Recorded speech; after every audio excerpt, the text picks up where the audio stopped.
తదుపరి రాశి మకర రాశి. ఈ రాశి వారికి చంద్రుడు 3వ స్థానంలోను, శని భగవానుడు లగ్నంలోను సంచారం చేస్తున్నారు. ఈ సంచార ఫలితాలు దంపతుల మధ్య, కుటుంబంలోను అన్యోన్య వాతావరణం కనిపిస్తోంది. ఆకస్మిక శుభవార్తలు వింటారు. ధన ప్రాప్తి కూడా కనబడుతోంది. భూమి, వస్తు, వాహన, గృహ యోగాలు కనబడుతున్నాయి. వ్యాపారంలో భాగస్వామ్యం వల్ల లాభాలు వస్తాయి. ఇండివిజువల్గా కూడా అంటే సోలో వ్యాపారాలు కూడా సక్సెస్ అయ్యే అవకాశము, లాభాలు వచ్చే అవకాశం కనబడుతోంది.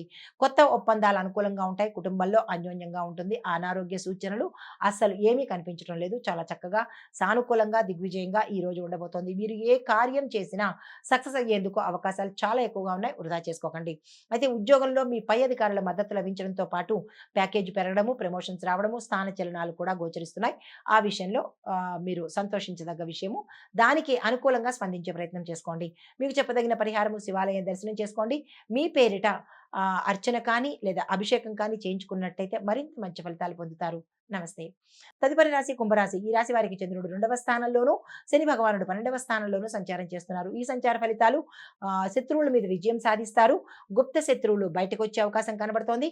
ఇంట్లో గొడవలు జరగడము, అనుకూలంగా లేకపోవడము, అనుకోని వ్యక్తుల ద్వారా, మీరు ఊహించరు వారు మంచివారే అని అనుకున్న వ్యక్తుల ద్వారా మీకు నష్టాలు జరగడం కానీ, అల్లకల్లోలం కుటుంబంలో జరగడం కానీ జరిగే సూచనలు కనబడుతున్నాయి. ఈ రాశి వారికి ఈరోజు అస్సలు బాగాలేదు. ఎటువంటి ప్రయత్నాలు చేసుకోకండి. స్తబ్దుగా ఊరుకునే ప్రయత్నం చేయండి. మీకు చెప్పదగిన పరిహారము, మీకేదైనా ఇబ్బందిగా అని అనిపిస్తే కనుక తప్పనిసరిగా అంటే మీ యొక్క ఇంట్లో కానీ, మీ పరిసర ప్రాంతాల్లో కానీ ఏదైనా ఇబ్బందిగా అనిపించి ఉంటే కనుక తప్పనిసరిగా ఉదయం కానీ, సాయంత్రం కానీ గణపతి ఆలయం దర్శించి చేసినట్టయితే కనుక మంచి ఫలితాలు పొందుతారు. తదుపరి రాశి మీనరాశి. ఈ రాశి వారికి చంద్రుడు లగ్నంలోను, గురువు 3వ స్థానంలోను సంచారం చేస్తున్నారు. ఈ సంచార ఫలితాలు విద్యార్థులకు మంచి ఫలితాలు ఇవ్వడంతో పాటు మీరు అనుకున్న గోల్స్ ని ఈ రోజు రీచ్ అయ్యే అవకాశాలు కూడా ఎక్కువ కనబడుతున్నాయి. ప్రేమ వ్యవహారాలు సక్సెస్ఫుల్ గా ఉంటాయి. వివాహం కోసం ప్రయత్నం చేసే వాళ్ళకి ఈ రోజు అనుకూలంగా ఉంది. ఆ ప్రయత్నం చేసుకోవచ్చు. వ్యాపార పరంగా చూసుకున్నట్టయితే కనుక పెట్టుబడులకు కానీ లేదా విస్తరణకు కానీ ఈ రోజు అనుకూలంగా ఉంది. ఆ దిశగా ప్రయత్నం చేసుకోండి. కొత్త అవకాశాలు వస్తాయి. అందుకునే ప్రయత్నం చేసుకోండి.